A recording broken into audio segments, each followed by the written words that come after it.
Haleluya. Abantu baje nivuze amazina ni Aniseti niyo mugabo, ndi umukristo wa hano. Tugize umugisha ukomeye wo kuba mu nzu y'Imana kugira ngo twongere twaturirane impamvu z'ibyiringiro by'abizera. Imana ishimwe. Ndacyabinginga kubw'imbabazi za Kristo kugira ngo mwemere tubumbure Bibiliya tuganire kuri iri jambo ry'Imana. Tugize iminsi turi muri aya masengesho, dufite insanganyamatsiko turi kuganiraho mu buryo bw'ukwezi ivuga ngo byuka urabagirane. Byuka urabagirane kuko umucyo wawe uje kandi ubwiza bw'Uwiteka bukaba bukurasiye. Ariko kandi iki cyumweru cya gatatu dufitemo insanganyamatsiko turi kuganiraho, nanone turi busange mu nyigisho turi buze kuganiraho.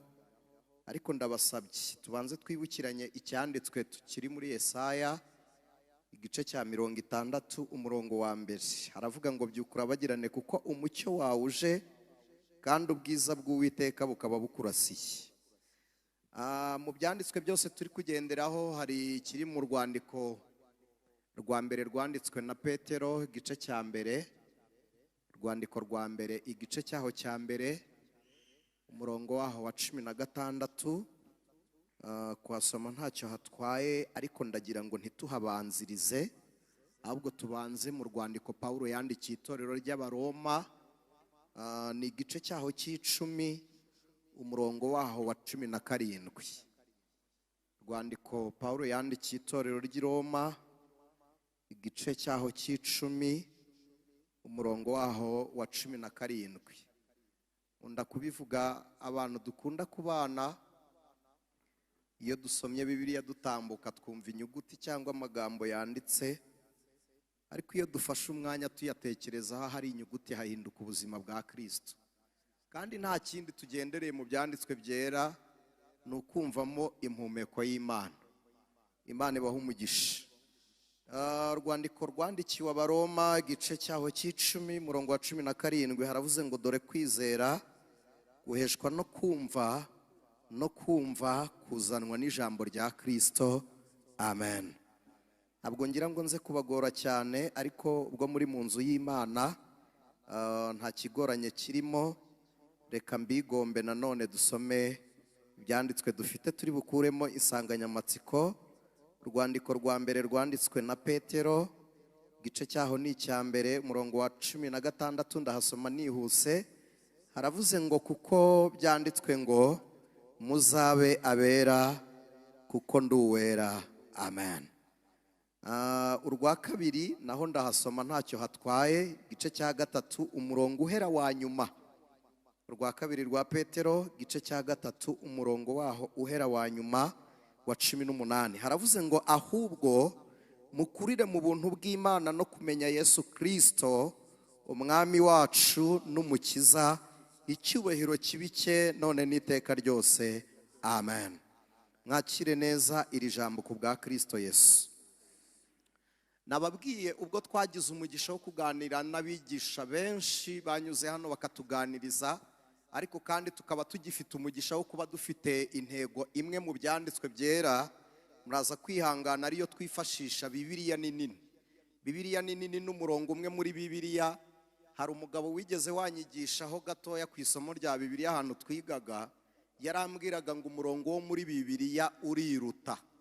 Yakoreshaga igiheburayo cyinshi ku buryo kumva amagambo yabaga ari kuvuga byabaga bigoranyemo, ariko iri jambo ntirijya rimva mu mutwe. Yarambwiye ngo umurongo wo muri Bibiliya uriruta.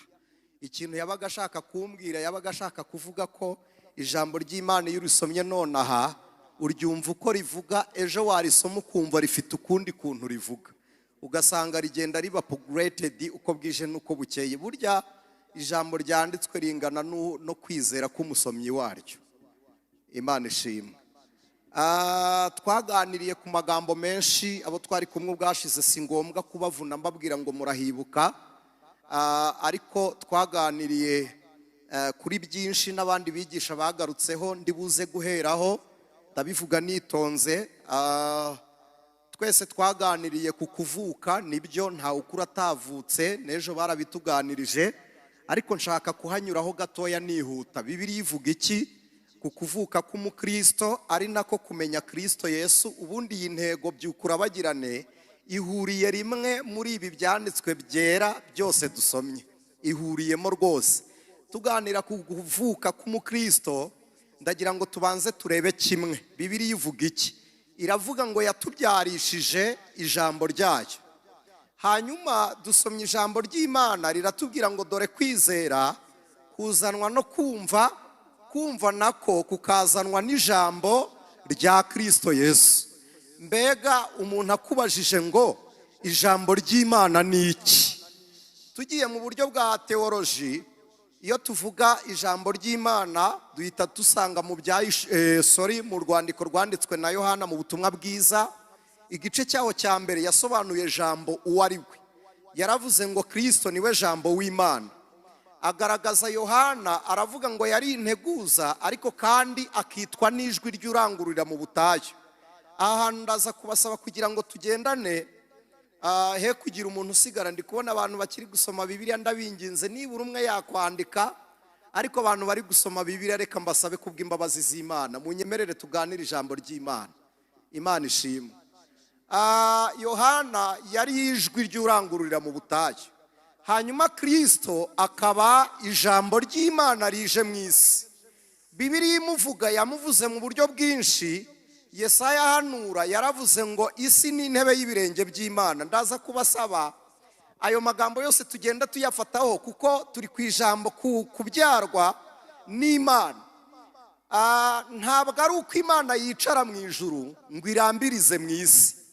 Kuvuga ngo isi ni intebe y'ibirenge by'Uwiteka cyari igisobanuro cy'ibirenge by'Imana bigiye kuhakorera urugendo. Nimusoma muri Bibiliya muzasanga ibirenge by'Imana, ibirenge ubwabyo bisobanura ubutumwa bwiza. Kristo agiye kuza ku gice kimwe, icyiciro kimwe agaragara ari umucunguzi, ahandi akagaragara ari igitambo, ahandi akagaragara ari umutambyi kuko yaritanze. Aha niyo mageze ndahakunda, Kristo yaritanze ubwe. Imana ishimwe. Impamvu mbabwiye ngo ndahakunda, niwe muntu wapfuye abishaka, apfa aticuza, apfa atiyahuye, kandi apfa yishimye. Bibiliya irabivuga, iravuga ngo kubera ibyishimo byari bimushyizwe imbere, ngo ntiyigeze yita no ku isoni z'umusaraba, kandi mu by'ukuri zari ziriyo. Kubona umujene nka Yesu w'imyaka 33 ageze mu gihe cyo kurya ku mafaranga, ageze mu gihe cyo kwinjoyinga ubuzima, ariko yishimira kwitanga. Rero isoni zari zihari, ariko kuri we yemera no kwitanga. Aho rero agaragara nk'umutambyi, ahandi Bibiliya ikamwita umucyo. Turaza kubigeraho, kandi koko niwe mucyo w'isi. Nigeze turi kuganira ubwashize ejo bundi, twaganiriye ku itandukaniro ry'umucyo n'urumuri. Urumuri ruturuka mu mucyo nibyo, ariko kandi umuntu amurikirwa bitewe n'intera arimo yegereye umucyo. Abantu benshi iyo begereye Kristo baba bari mu rumuri rwa Yesu, ariko ndagira ngo mbabwire ko hari n'abandi bazi Yesu. Nukuri babizi ko Yesu akiza indwara, ko Yesu ari umwami, ko Yesu yabambwe, babizi ko yapfuye akazuka. Ku bafilosofi babaye mu isi hari ibitangaza bibiri bijya biba confusinga, bahagera bagashyira full stop, ntibabihakane ntibanabyemere. Igitangaza cya mbere ni icyabereye ku nyanja itukura, gucika k'umuhanda ku nyanja itukura. Iyo bahageze ntibavuga ngo ntitubihakana, kuko amateka yarabyanditse. Ikindi gitangaza ni icy'umuntu waje mu isi agapfa akitanga. Niba mukunda gusoma Bibiliya, ni nacyo kintu cyatarakitinze umugabo witwa Luka. Yari umuganga w'umugiriki. Yumva mu gitondo Pawulo abyutse ari kubwiriza umuntu wahozeho ngo ari Imana, akaba umuntu, akaza mu isi akambara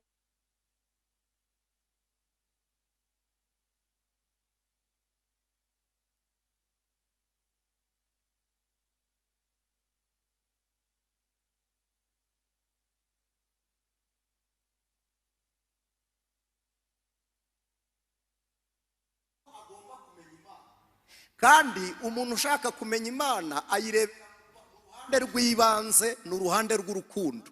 Uruhande rw'urukundo n'imbabazi. Umuntu ushakira kuri aho ngaho ntabwo abona Imana.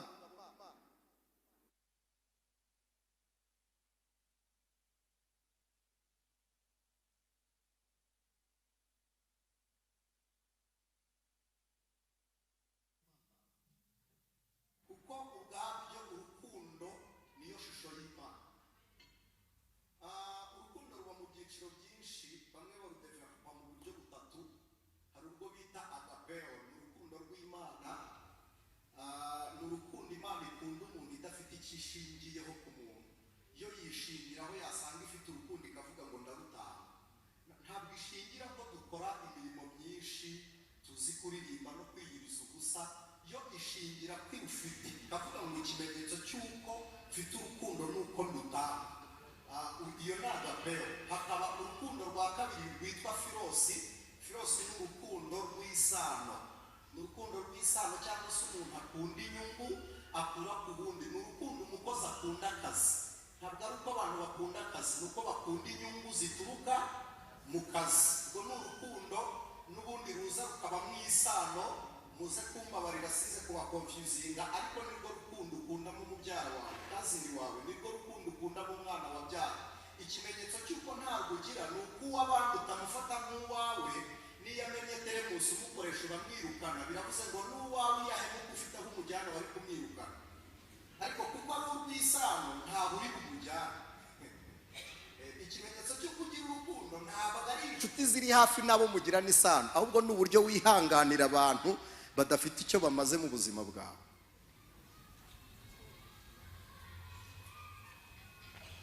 Icyo nicyo kimenyetso cy'urukundo, kuko ntabwo ushobora kubwira umuntu kubabarira adafite urukundo. Ikinyarwanda kiragorana burya kubabarira. Ntabwo ndi bubabwire ngo tuze gutondagura iyo nshinga, ariko reka mbasabe kubabarira muri kumva mwiki. Ni igihe wihangana kubabara kubera umuntu runaka, ukababara kubera we, ariko ukababara umubabariye. Ni ukuvuga ngo ikimenyetso cy'imbabazi ni ukubabarira ugitonekaye. Ikimenyetso cy'imbabazi ni ukubabarira umutima ukiva. Bituruka mu buryo butatu. Hari imbabazi z'umutima uhindutse, hari n'imbabazi z'umutima ukomeye, hari n'imbabazi ziterwa na sosiyete turimo. Kuko ari itegeko, nta n'icyo wamutwara nunamwitura ibyo agukoze, amaboko aragufata, wisange mu maboko atari ayawe, ukavuga ngo reka mbireke. Icyo gihe ushenjagira, murakoze, ushenjagira ushira. Hakaba n'umuntu ugira imbabazi z'umutima ukomeye, akakureba akabura uko agira. Hari n'umuntu rero ugira imbabazi z'umutima uhindutse. Umuntu ugira imbabazi z'umutima uhindutse ni umuntu wabyawe n'umwuka w'Imana. Kuko imbabazi z'umutima uhindutse zirababarira zikibagirwa. Icyakora ushobora kwibuka amateka y'ibyo igikomere cyaturutseho, ariko ntuyibuka n'inzika n'inzigo, nta nubwo ucyurira waguhemukiye. Tewe bose babireba yararirimbye aravuga ngo imbabazi z'abantu babi bazitanga by'agateganyo, waba utaranaruhuka bakongera bakakugora ngo nari nibeshye narahubutse. Ni iz'abantu babi. Ni umuntu ukubabarira wakongera akakubwira ngo urongeye. Koko urasubiriye. Mu gihe imbabazi z'Imana, ijambo riravuga ngo Imana irababarira, yamara kubabarira ikibagirwa. Iri jambo ndarikunda. Ni Imana ibabarira, yamara kubabarira ikibagirwa. Munyumve n'ukuri simbatindira, aha ni iwacu nsengera aha, na mukanya buriya dufite amateraniro. Mukanya gatoya, mukanya saa 3 za mu gitondo dufite amateraniro arangira saa 10. Mukanya kuwa gatanu ejo, mukanya dufite andi materaniro saa 3 za mu gitondo, tukisoreza saa 10. Mukanya turaba duhari. Murumva ndi bubararize iki hano? Shaka kwivukira bikeya, mukanya turongera. Umuntu ubyarwa n'umwuka wera, mumbabarire ibi bintu ntabwo dusanzwe tubiganira dutya, kubera ubwinshi bw'inyigisho n'imyigishirize. Abantu bumva inyigisho bakaba confused atari biterwa n'izambere zabanje. ariko icyo nshaka kuvuga ni iki? Umuntu ubyarwa n'umwuka, mumbabarire mere nk'ukoze mistake mbabwire ngo abigiramo uruhare. Mu buhe buryo? Umuntu ushaka kubyarwa n'umwuka abigiramo uruhare. Bwa mbere yemera Kristo nk'umwami n'umukiza. Ntabwo umuntu yakemera Yesu atamuzi. Iyo turi kuvuga Yesu, abantu benshi bamushakira mu bimenyetso. Wabwira umuntu ngo Kristo yakumariye iki? Ari ijambo rivuga ngo muhore mwiteguye ngo kwaturira abantu impamvu si ibyiringiro byanyu. Nk'ubu ushobora kubaza umuntu wizera ukamubaza ngo kubera iki wemeye Yesu nk'umwami n'umukiza, agahita akubwira ngo yankijije indwara. Kandi abantu bose bariho, nibyo izo ni impamvu zituma tuba kuri Kristo. Ariko mumbabarire nongere mbacarenjinge, muzi ko gukira indwara kw'abizera atari ishingiro ryo kwizera kw'abizera? Kuko hari n'abantu indwara zica kandi nabo bagapfa bizeye. Ntimureba uburyo twizera? Wabaza umuntu ngo kuki wizera, agahita akubwira uti Imana yampaye inzu. None se ya nzu nigenda? Imana yampaye akazi, nugakora se bakakwambura. Ubundi ntabwo twizera kubw'ibi bintu gusa biraho by'inyuma. Kwizera kwacu bituruka kuki? Nababwiye ngo ndabivuga nitonze kugira ngo tubyumve. Kugira ngo tumenye Yesu tumwizere, nuko tubanza gufata umwanya, kuko Kristo niwe jambo, ijambo ni Yesu. Ntabwo mbitindaho, ndabizi ko muzi gutandukanya ijambo n'ijwi. Ijwi rituruka mu muhogo, ijambo rikava mu bitekerezo. Iyo tuvuze ngo Yesu ni ijambo, biba bivuze ngo ni imitekerereze y'Imana. Iyo twakiriye Kristo nk'umwami n'umukiza, ntabwo twakira Yesu w'umubiri. Ndabizi ko muri kunyumva, kandi ndabizi ko ntari kubagora. Nubwo turi kuganira ku gukura, ntabwo ndi bwirengagize ko hari abandi bakuru nabo bagomba kumva. Kandi kwigisha, nemera ko twigisha ibyiciro bine. Umunyabwenge agomba kumva mu ijambo ry'Imana, naho harimo ibimwemeza n'ibimuhindura. Hakabamo n'umuswa. N'umuswa yumva mwibye, kandi muri Yesaya baravuze ngo naho yaba umuswa iyo nzira ntazagira ate, nawe agomba kumva mu ijambo rye. Hanyuma icya kabiri, n'umunyamubiri reka. N'umunyamubiri agomba kubwirizwa iby'umwuka, kuko nta wundi ubyarwa mu mwuka. Bibiliya bivuga mu rwandiko rwa mbere Pawulo yandikiye Korinto 15:40, ntabwo habanza umwuka, habanza umubiri. Kandi umubiri ubanza n'uwo mwisi. Uwo muntu yabyarwa ate mu mwuka atabanje kubaho mu mubiri? Ntibikunda. Abyarwa yabanje kuba umuntu w'umubiri. Uwo nawe abwirizwa ijambo ry'Imana bigakunda. Hari n'undi rero wa kane witwa injiji, kandi nta njiji y'umuswa ibaho. Injiji ituruka ku muhanga ukora ikintu mu mwanya utari uwacyo. Si Ikinyarwanda se dusanzwe tuvuga wakora ikintu ukumva umuntu aravuze ngo yajijwe? Kujijwa sibyo, biravuze ngo yibutse ibyo yari gukora yamaze kubikoserezamo. Uwo nawe agomba kubwirwa ijambo ry'Imana. Hari abantu ku manywa twari turi kuganira ku mbabazi z'Imana, ndangije ndababaza nti Imana yabababariye, nge yabuzwa n'iki kumbabarira? Uzi ko hari igihe umuntu abinjije ku buryo imbabazi z'Imana zifata akazirimita, akumva hari abandi bantu Imana itababarira, ku buryo muhura nta cyaha wamukoreye. Nibyo koko mu isi y'abanyamwuka urasa n'utagendera ku murongo, ariko yakureba akarakazwa n'ubuzima ubamo, aho kugira ngo ababazwe nabwo agusabire. Bene uwo muntu aba ari injiji mu buryo bw'umwuka. Mwihangane. Noneho kujijwa nuko yabikoze mu mwanya utari uwabyo. Mu by'ukuri ndagira ngo mbabwire, bwashize nababwiye ishusho yo kwera kw'Imana. Ishusho yo kwera kw'Imana nuko igera ku byanduye bikera. Amen. Kandi reba uwo muntu turi guciraho urubanza, byatumye inteko y'Imana mu ijuru iterana, iravuga ngo mureke uwo muntu tumucungure. Imana iritanga ubwayo. Bibiliya iravuga ngo Kristo asiga ubwiza asiga ubumana, asiga ubutware n'icyubahiro, ngo yemera kwambara akamero k'umugaragu ndetse nawe w'imbata, yemera gupfa urupfu rubi ndetse rw'ibivume, abambanwa n'abambuzi kugira ngo abone uwo muntu turi kwima umuryango wo kwinjira aho Imana itangira imbabazi.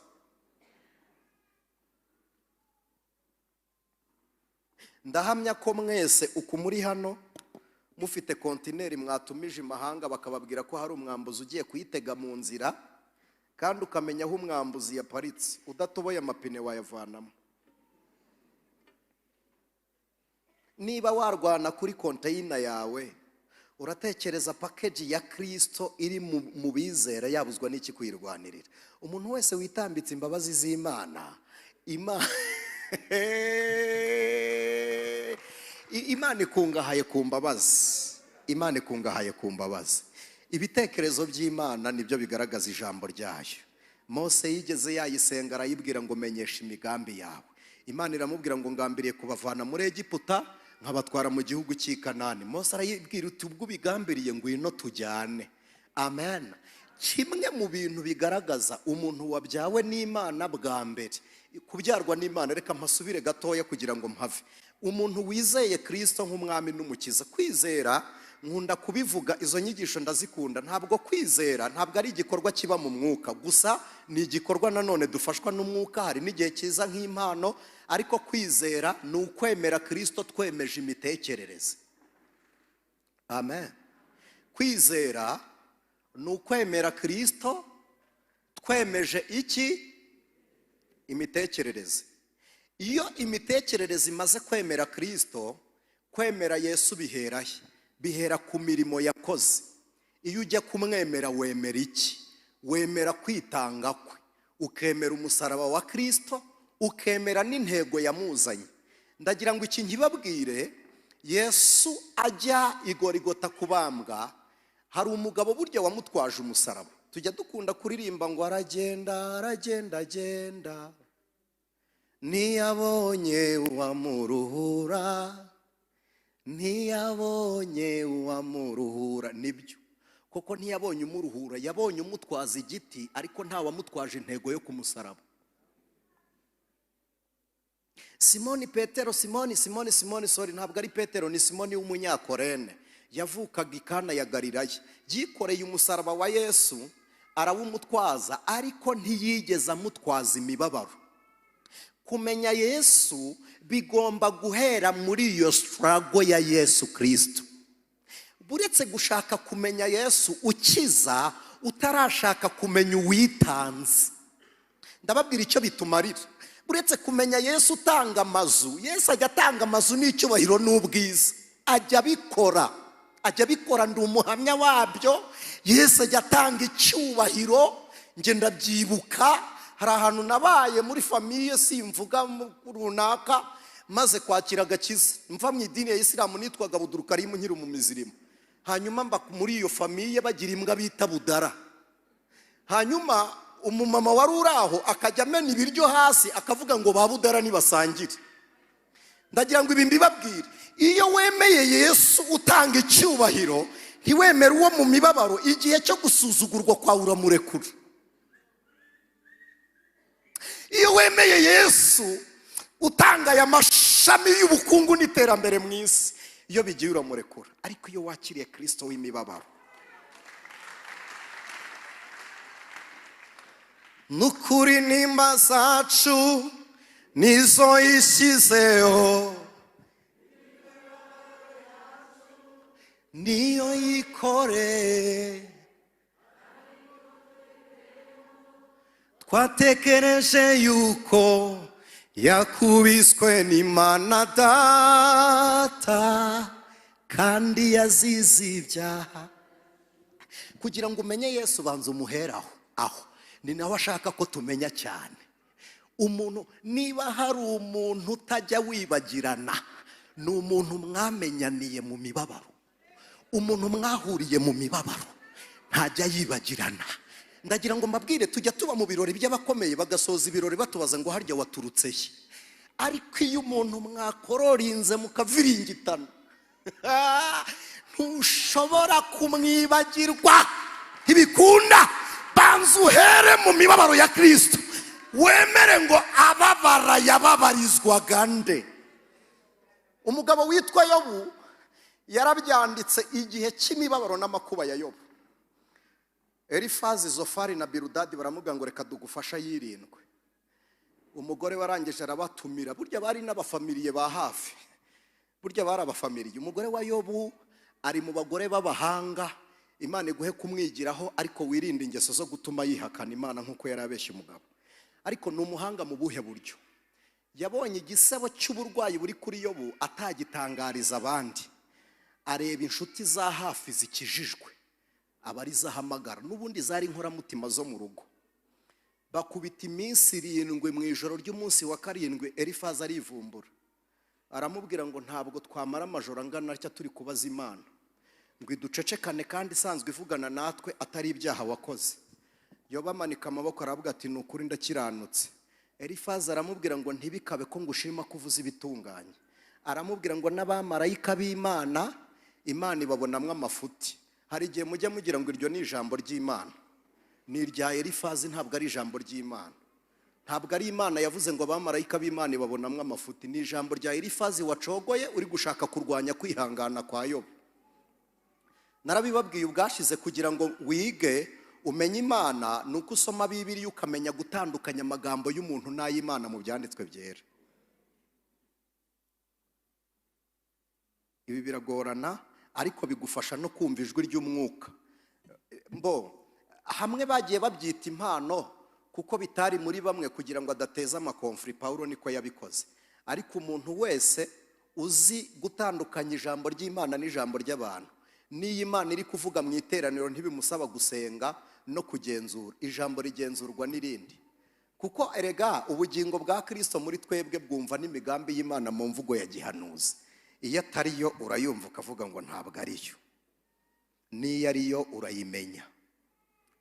Mwihangane simbashuke, ariko nta n'ikintu kitwemeza kwemera ubuhanuzi. Gusa ntidukwiriye kubuza abantu guhanura, ariko nta kintu kidutegeka kubwemera. Burya Bibiliya iratubwira ngo bwemerwa ari uko bugize bute. Murakoze. Ntabwo ari itegeko ngo ibyo uri kumpanurira nizere ko ari byo, ariko ni ngombwa ngo nemere ko ibyo nasomye ari byo. Imana ibaha umugisha. Hari umugabo wigeze aza kunyeskoroka, ariko ndabibona ko ashonje. Arangije arambwira ngo Imana irambwiye ngo ibi nibi, atondekanye ibintu. Arambwira ngo Imana yari imbwiye ngo ni wowe ugomba kumpa imbuto y'udufaranga duke, aratumbwira 50. Ndangije ndamufata ndamubwira nti banza upfukame wature ngo usengere. Ndamubwira nti urashonje, ayo mafaranga urayakeneye, ariko urayibeshyeye. Bijya bibaho iyo umuntu atarakura mu gakiza, birashoboka ko ashobora kubeshyera Imana agendeye ku byo yiyumvamo. Ntabwo mwebwe byababayeho, ariko njyewe nkimara kwakira agakiza, nta nubwo ari kera, n'ejo bundi 2007 nibwo nakiriye agakiza. Nkimara kwakira agakiza, Imana yajyaga ivugana nanjye kumpa amafaranga, nkumva najya kwikopesha, nkumva buracya bibaye. Ntabwo ari njye gusa, na ba Petero boheje itorero. Ntabwo ndibuze kubisobanura, ariko nimureba Ananiya na Safira bakoresheje logique muri cya gihe cyo kugurisha ubutaka, kuko bari bazi ko Yesu atari butinde, bari bazi ko ari buze vuba. Abantu batangira no kugurisha amasambu yabo barayagurishije cyane rwose, kugira ngo bajye gusangira ibyo bari bafite, hagasigara nta nimwe. Ananiya na Safira baravuga ati ariko rero uwa mbere yarayigurishije, arayigurisha, ariko Yesu ntiyaza. Baravuga ati reka utu dufaranga tube tutubitse, mu gihe tumutegereje nataza twirwaneho. Ako gatima rero ntabwo kari kabi. Icyari kibi nuko babeshye ngo niyo yonyine bagurishije, basanga Petero nawe ntafite imbabazi z'Imana, abakindurisha umwuka w'Imana muri bo. Aravuga ngo dore abavuye gushyingura umugabo wawe ngabo, nawe nibakujyana. Nyamara yamugirira imbabazi yari kubaho, yamugirira imbabazi yari kubaho. Kandi mujye musaba Imana n'umwuka w'ubugwaneza. Amen. Mujye musaba Imana umwuka w'ubugwaneza kuko utera igikundiro. Imana ishimwe. Kugira ngo rero umuntu abyarwe n'Imana, yemeza Kristo ibitekerezo, ukamwemera uhereye mu mibabaro. ese umusaraba ni uwandi? Nimukurikirana amateka, nta musaraba wa Yesu wari uri i Goligota, nta wari uhari. Nta n'impamvu yo kujyana Yesu i Goligota. Reka mbabwire impamvu Yesu yagiye i Goligota. Nta nubwo ari ukugira ngo acungure Abisiraheli, ni ukugira ngo abanyamahanga dukizwe. Kubera ko Abisiraheli bari bafite Imana, bari bafite igicaniro, bari bafite abatambyi, bafite n'ibitambo. Ariko twebwe nta Mana, nta bitambo, nta mutambyi. Hari igihe tujya turirimba ariko ntacyo bitwaye, tukavuga ngo inuma z'intungura twari kuzikurahe. Ntabwo arizo zigoye, kuko muri Afurika zirahaba, zinahaba cyane burya kuruta indi migabane. Afurika ikungahaye kuri ibyo bintu cyane. Ariko kandi icyari kigoranye ni ukubona Imana. Tujye gutambira. Naho ibitambo byari bihari, inka n'ibimasa byari bihari. Nimunareba umugabane wa Afurika mu buryo bwo kwaguka kwawo, waguwe n'aborozi n'abacuruzi. Byari byoroshye rero kubona ibyo dutamba, ariko kubona uwo dutambira. Mwari mu isi mutagira Imana rurema, mwari abashyitsi ku masezerano. Icya kabiri, n'abasuhuke. Mwari abashyitsi n'abasuhuke ku masezerano. Ashyiraho ikindi, aravuga ngo nta byiringiro by'ibizaba. Byari bivuze ngo no ku byavuzwe mu bitabo by'ubuhanuzi, nta na kimwe kivuga kuri mwe cyari gihari. Kristo aricara arareba, abona uwera wo muri Isiraheli yo yera, abasa n'Imana. Yaba yanduye agasa n'umunyamahanga. Navuga ati ubwo wera ugasa n'uwera, wakwandura ugasa n'umunyamahanga, n'uwakweza umunyamahanga yasa n'uwera.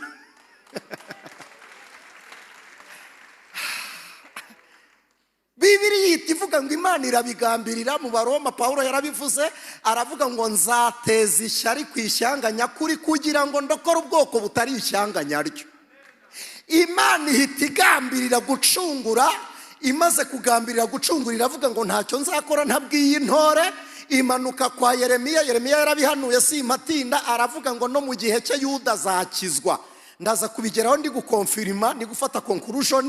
Yuda azakizwa kubera iki? Kandi ari Yuda ni umwami, mu muryango we harimo ubwami. Ariko kandi nubwo bari ni Buyuda ha Yerusalemu, narabibabwiye ku munsi washize, simbagora nkaho mwese mwari muhari. Yerusalemu biravuga ngo ni Imana y'amahoro. Bavuga Yerusalemu nk'ibikingi, biravuze ngo ni Imana cyangwa se ni ururembo rw'Imana y'amahoro. Bavuga Siyoni bakavuga ngo nahaterekwa cyangwa mu cyanya cy'intebe y'Uwiteka. Twanagize ibihe byiza mu makorari. Beteli nabo bisobanura inzu y'Imana. Bivuga inzu y'Imana. Besareli biravuga ngo ni umuntu uri munsi y'igicucu cy'Imana. Mwarakoze kwitwa amazina meza. Siyoni biravuga ngo nahaterekwa intebe y'Imana. Ariko Imana iravuga ngo na Yuda uriyo nawe azakizwa. Kubera iki? Yuda afite nibyi Siyoni hari intebe ya Dawidi, hari intebe y'Imana, hari n'intebe y'imbabazi. Ariko nubwo bagirirwa imbabazi ntibazigirira abantu. Imana ibarebye ibona bararyamye. Nubwo bafite intebe y'Imana, biravuze ngo niho yicara, ariko muri bo ntihari ubuturo. Intebe iri Yerusalemu, ariko muri bo nta mwanya w'Imana urimo. Iyo bavuye i Yerusalemu bamera nk'abatigeze bajyayo. Imana irabareba, iravuga ngo Yesaya we genda ubabwire babyuke. Kubyuka byari iki? Ngo umucyo urabarasiye.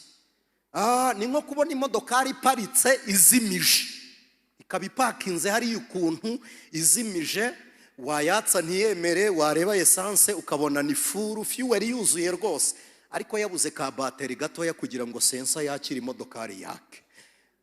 Imana ibarebye iravuga ngo nibyo, moteri murayifite, amapine murayagira, shase murayifite, kesariyeri irahari, esansi irimo. Rabwa ariko ntimufite igicaniro muri mwebwe, mucana umuriro abatambyi bakanasinzira. Irangije iravuga ngo ariko nshaka kubaha umucyo. Irabigambirira. Iwuvuga muri Yerusalemu ikintu gitangaje ngo Byuka Urabagirane. Iri kubwira Siyoni, iri kubwira Siyoni, bene data muzi ko abantu bashobora kumara imyaka bavuga Imana, bayemera, bavuga imirimo yayo, ariko badakoreshwa nayo. muzi ko umuntu ashobora kubaho agira ururimi rw'umwuka ariko atagira imbuto z'umwuka? muzi ko umuntu ashobora kugira impano z'umwuka ariko akabura ingeso z'umwuka? mwari muzi ko umuntu ashobora kugira ibyanditswe akabwiriza ari intyoza kuruta uko mwumva n'iseta ari kuvuga, kandi nta gakiza kari muri we? Imana yamureba ikabona araryamye, niba ture mu gitondo arabyuka akayisenga, igaburo ryera ararirya, ariko yamureba ikabona avuga Yesu ariko si uwa Yesu. Iragambirira ibwira Yesaya ngo genda uhagarareyo ubabwire ngo nimubyuke murabagirane. Imana ishimwe. Umuntu wese, nihuta ngafata umwanya wo gusoza, umuntu wese wemera Kristo abikuye mu mibabaro ya Yesu, beneda ahabwa imbaraga za mbere. Nimureke kurangarira abana, biriya ni ibisanzwe. Imbaraga za mbere umuntu wanyuze mu mibabaro ya Yesu, wemeye Yesu bishingiye mu mibabaro, imbaraga za mbere agira yomatana na Kristo, ntiyemera kumutakaza. Ubu hari abantu anisetinge nabo tuziranye, dukundana kubw'ubuzima twanyuranyemo. Niyo byagenda bite, hari ikintu kitabihindura, bene uwo muntu afite uko yitwa kuri telefone, umushyiraho akamenyetso. Iyo wakoresheje ibirori agira intebe ye n'umwanya we, kubera ubuzima mwanyuranyemo. Umuntu winjiriye mu mibabaro ya Yesu, ndagira ngo iki nkibabwire, ntajya yemera kumva Yesu atukwa. Ntabwo yemera kumva Yesu atukwa. Icya kabiri, niyo haje imibabaro uyu muntu ntamwihakana, ntabwo yihakana Yesu. Umuririmbyi waririmbye indirimbo ya 45 yari umugore wakirijwe mu gihugu cy'Abamidiyani, hano aho bita Madina. Yakira Yesu, umugabo adakijijwe, aramubwira ngo nzakwica kubera kwemera bitandukanye nanjye. Abanyamediyani n'abamuslima benshi n'abamizirima benshi. Amutega imitego. Ndagira ngo mbabwire umuntu wemereye Yesu mu mibabaro, amen, amutega imitego. Ibyo ni histoire muzi, sinshaka kuhatinda. Muribuka amubitsa agatambaro kariho amafaranga gatukura, aramubwira ngo igihe cy'urugendo nikigera uzayampe. Umugore ntiyabyaraga, aragenda akabitsa, umugabo arakafata arakajugunya agata mu mazi. Umugore kubw'imibabaro ya Yesu. Iyo umuntu yemereye Yesu mu mibabaro agira imbaraga zihangana, ntabwo agwagwana uko abonye. Uhura n'ibigeragezo ukibuka iby'umwami, kavuga ati nibyo kubw'umusaraba yikoreye, reka mpangane n'aya makuba ntantandukanye na Yesu. Kubw'urupfu yapfuye apfiranye, kavuga ngo ntacyo bitwaye njyewe nimpfa sindi bupfe rubi, ukemera ukihangana kubw'imibabaro ya Yesu. Umugore arahamya, aragenda abwira umugabo, aramubwira ati mutware mwiza, nibyo ugiye kunyica n'amafaranga ntayo mfite. Aramubwira ati ariko reka nibura ngo usigire urwibutso. Bene uwo yakira imibabaro, iby'isi bibona nk'ibibambwe, amen. Iby'isi bibona nk'ibibambwe. Yakobo yarabivuze ngo ni iby'ibyishimo rwose nimugubwa gitumo nibibagerageza bitari bimwe. Ikintu gitangaje nuko twanga kugeragezwa n'ubundi tukabyisangamo. Ntawe mbwiye ngo abihamagare, ariko ndakwinginze kubw'imibabaro ya Kristo Yesu mwemere no kugeragezwa kubwe. Dore madamu wiwanjye ari hano, nararwaye ndwara kanseri y'amara. Ababesareri baransuye, Imana ibaha umugisha. Njya kwibagisha mu Buhinde, ariko mbere yo kujya kwibagisha nari mbabaye. Icyo gihe nari mvuye kwigisha muri rancha wa hano i Nyarugenge, ndi kuribwa s'ilivupre, nkodesha akazu gatoya kari ku rwego rwanjye kandi si icyaha, niyicarira ku mukeka twahawe n'uriya mubyeyi wicaye hariya.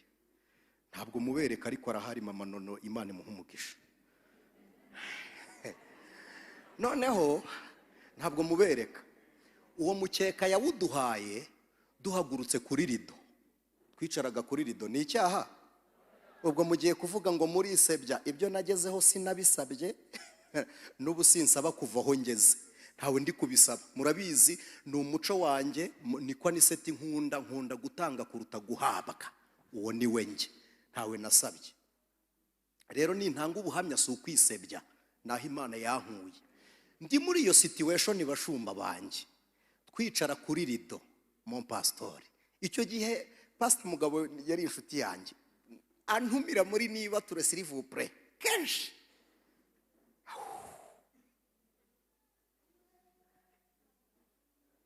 Twebwe abo wakuye kure nta mahirwe twari dufite, waratuzuye turi bazima kandi utubikiye n'ubugingo uhoraho. So kwimara inyota, so kwimara inyota, so kwidakama, hahirwa umuntu wakumenye Yesu we.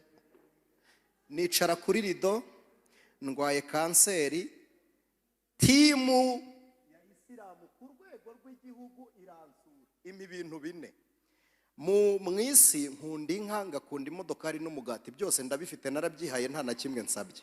Ariko nkunda inka s'il vous plaît. Gilbert arabizi, iyo abonye ahantu hari inka nziza arambwira ati ndayibonye. Nimwumva Gilbert ababwira ngo ni inshuti yanjye, dufite ibintu dusangiye. Nkunda inka pe kabisa. None iyo bigeze ku mata, niyo naba ndwaye muganga akambwira ngo urava ku miti, ndamubwira nti ntera iyo mu rushinge ariko ejo nzayanywa. Aho kugira sinywa amata, ndamubwira nti yimpe mu rushinge ariko ejo nzanywa amata. Murakoze. Ngakunda imodokari, ndayifite kandi si imwe. Ndi kubibabwira kugira ngo ntababwira ko ndi gusaba, ntacyo ndi gusaba, n'ubuhamya ndi kubaha. Baransura, bampa inzu, bampa miliyoni 20, bashyiraho kontake, barangije ngo garuka.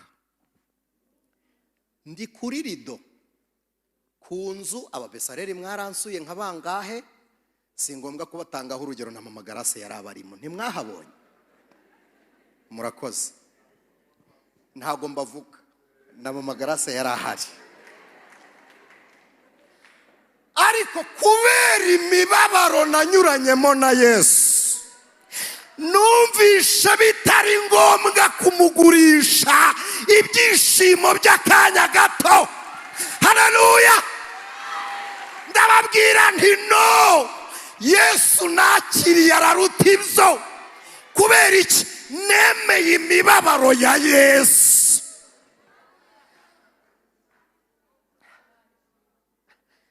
Nzi gukena, nzi gukira, nzi gutunga, nzi no kubura, nzi kurya no gusonza. Ni ukuri ndabizi. Najyaga mva hano, mvuye aha mu materaniro ahangaha dusengera hano mu rusengero ruto, nkanyura ahantu quelque part, ngacunga amasaha, ngasaba ibirayi, nkavuga nti aya envelope aravamo ibishyimbo. Najya kwinjira mu rugo kugira ngo umugore atabibona akarira, nkamutelefona, twari dufite irindi rembo twinjira mu rugo, nkamubwira nti nyura hano nkubwire. Akanyura haruguru, nkanyura hepfo, agasanga ibirayi namaze kubisuka. Ariko mbikora na Kristo, mbikora na Kristo. Muri Eri Beteri se ntabwo mubizi? Ubu se namwe mbatangeho urugero, ntimubyibuka ibicuku bya buri gitondo? Murakoze rata. Ariko kuko twemeye Yesu mu mibabaro, abasha kuduha ihumure mu makuba yacu. Igihe dukunzwe arabyemera, n'igihe twanzwe aratwegera, igihe dutawe aradukuyakuya. Haleluya, haleluya. Uwo ntajya yemera gutandukana n'abamwizera.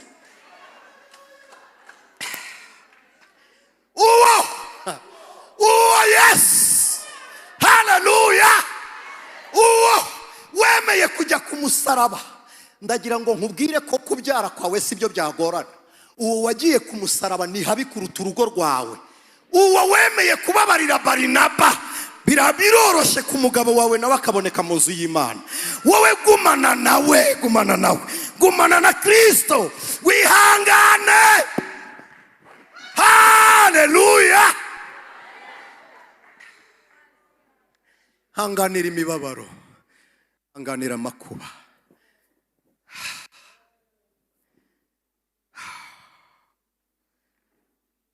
Imana ishimwe. Arabyemera bikakubaho, ariko nyamara ntajya kure.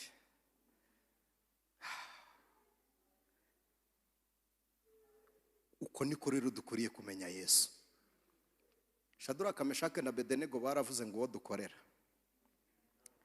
abasha kudukiza. Babwira umwami ngo ariko naho biravuze ngo ntudukange, amakuba yawe Yesu yadukuramo. Ariko niyo atayadukuramo aravuga ngo nta cyatuma twubara. Niba waramenye Imana wakwemera gupfana nayo, ndagira ngo nkubwire ko nayo itazemera uyipfira, kuko nturi kuyicungura, izajya gutabara mu makuba yawe.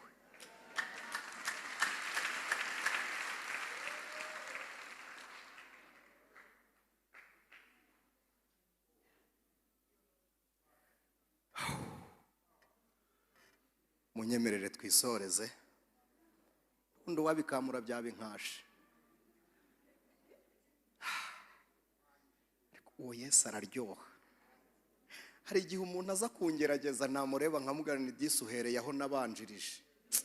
Wareba umuntu ari kukugerageza ukabona ni umucuzi uri guhondahonda akabuye abandi barayagukoreye. Ukamureba ukabura icyo ubigenza. Nigeze nsaba icumbi kuri police station Kamembe, nageraga mu rugo mama gataka akavuga ataranyishe, nzira gusenga gusa. Bakamfungura mu gitondo, mbwira komanda na mwana kugira ngo mujye mumfata, reka nge nizana. Icyumweru n'iminsi nkajya niripotinga, ahabwa nti narinje. Bagafungura nkiryamira mu gitondo bakambwira ati ngaho sohoka. Ubwo se ni iki kindi uzabwira? Ni seti ngongo.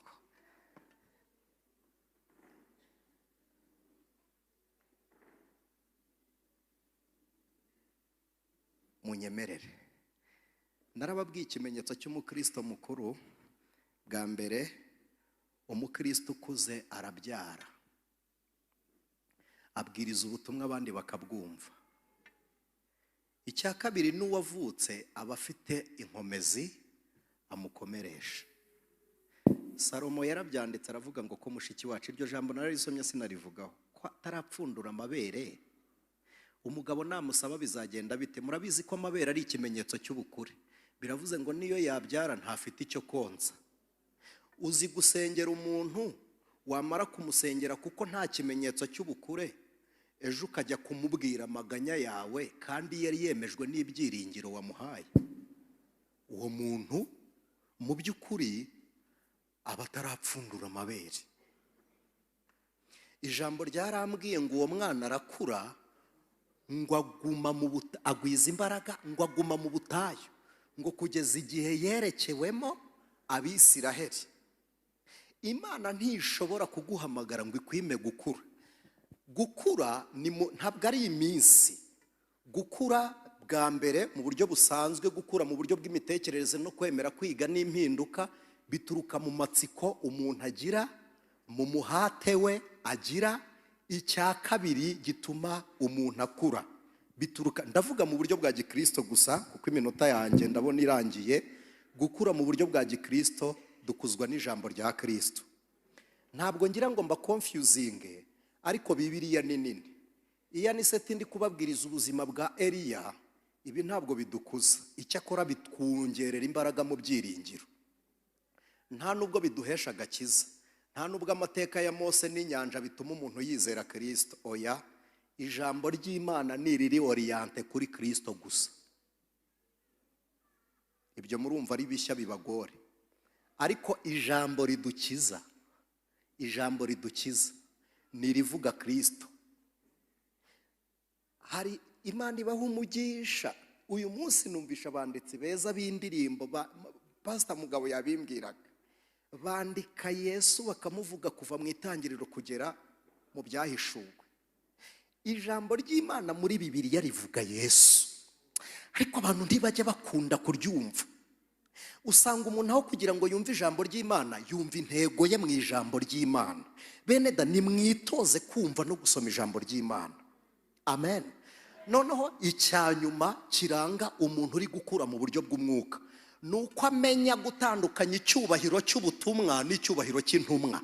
Ibi bintu ndagira ngo mubyumve. Nuko umenya gutandukanya icyubahiro cy'ubutumwa n'icyubahiro cy'intumwa.